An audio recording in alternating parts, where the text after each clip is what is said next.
Hi. Hi. Are you working on something?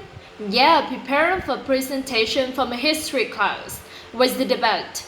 It's about the different people that discover America.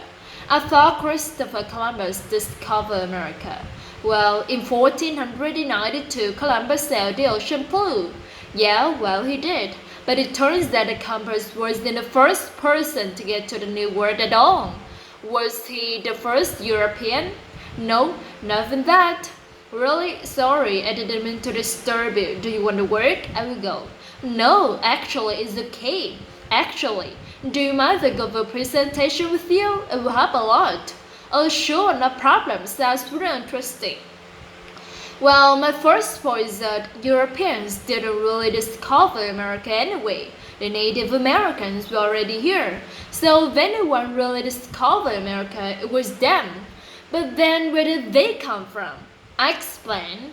It seems that very first people to come to the American continent came from Asia, across the Bering Strait.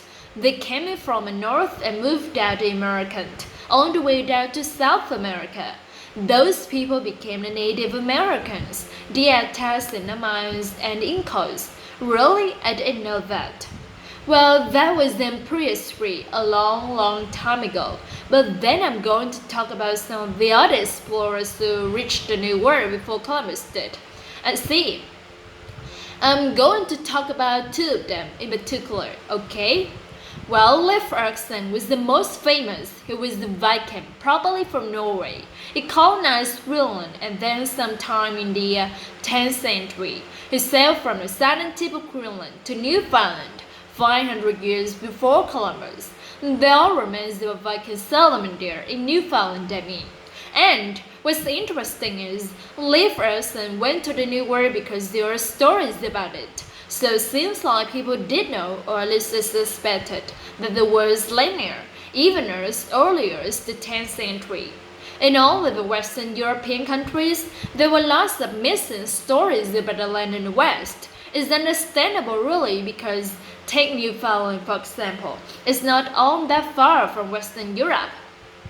I never realized that, but it makes sense. I never realized.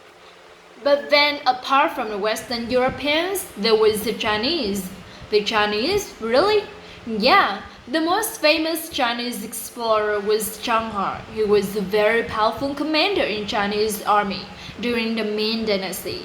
It was the golden age of Chinese exploration, early 1400s. The Chinese had these beautiful treasure ships. They were huge, much larger and way more sophisticated than anything in Europe at the time. About 10 times the size of Columbus's ships.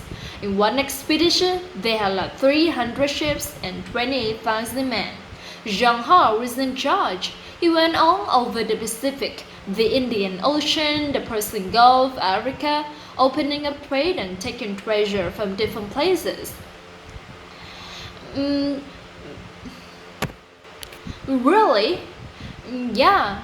It seems that he might reach Australia as well, and well, some people believe that he got to America in 1421, well before Columbus. Wow, that's really interesting. Sounds like a good presentation. Thank you. I need to get some pictures.